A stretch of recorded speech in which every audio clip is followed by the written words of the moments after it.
2019 study revealed that we spend a staggering 432 hours a year in supermarkets. Not only that, it gets worse. We spend 834 hours every single year browsing stuff to buy online. We all need to buy stuff, but that's 16 hours a week. That's 2 working days just browsing. It's not surprising then, is it, that our children model their own shopper behaviour on us as parents.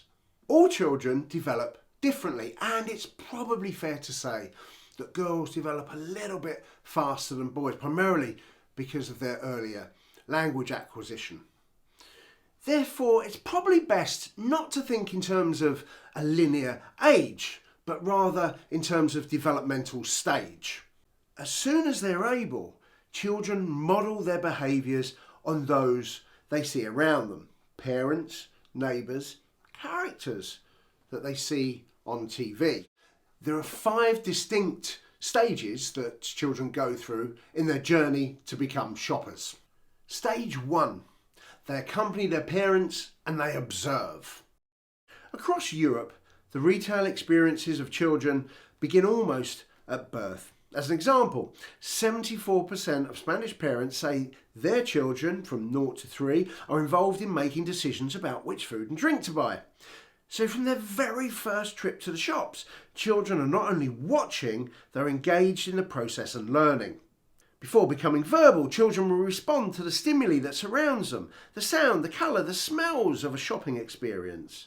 And as you wander through a supermarket, if you look, you'll often see mothers talking to their babies as they choose which fruit and vegetables to buy. And of course, even at this early age, this information is being absorbed and stored, ready to drive that System 1 thinking that we spoke about in DocuVlog 1. Stage 2. They accompany their parents and they request. Once children are verbally communicating and can articulate their own opinions and preferences, they realise that their requests will fulfil the need for gratification. And so that wonderful tug of war between child and parent begins. 44% of parents in Germany say their 4 to 6-year-old children always ask for things they would like whilst out. And this rises to 66% of British children.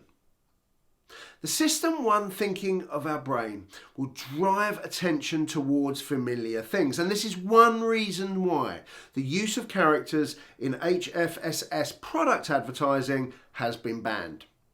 I don't think it is controversial anymore to say that this is a good thing. Stage 3. They accompany their parents and select with permission.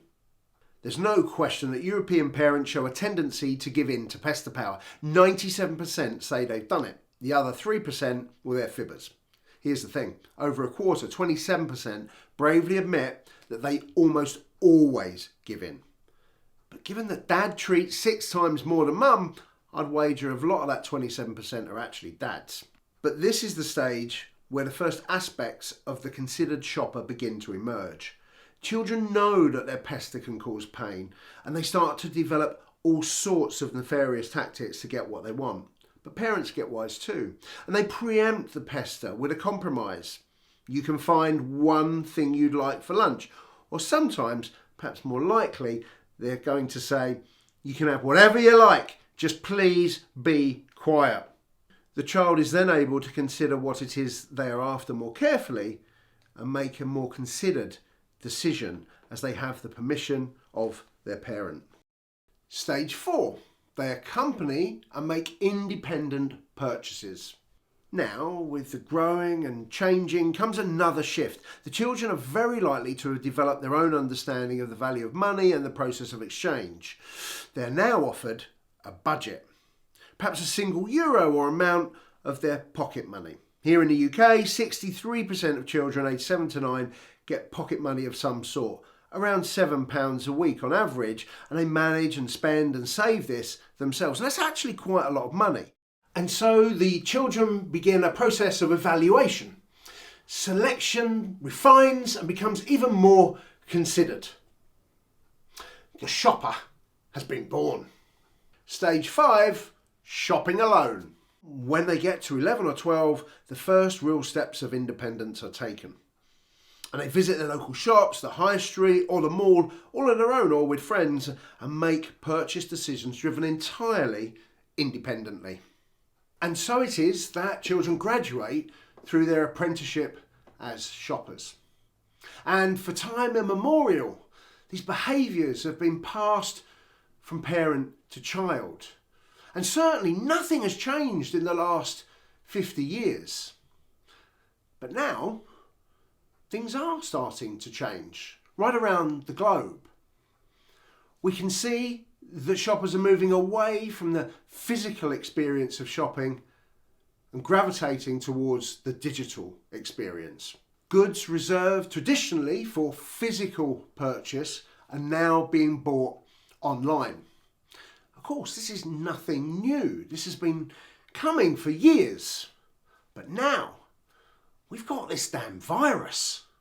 Of course, retailers need to do something different because they need to reinvent their spaces and their offer. It was a reality before the crisis, but now it's necessary. The retail experience must become a great family moment to live and not only a space for buying.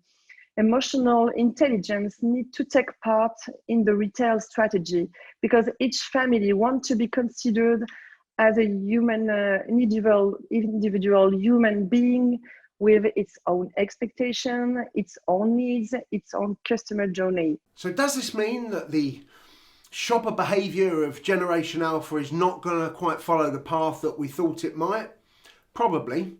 It's another example of the acceleration of the digital shopper.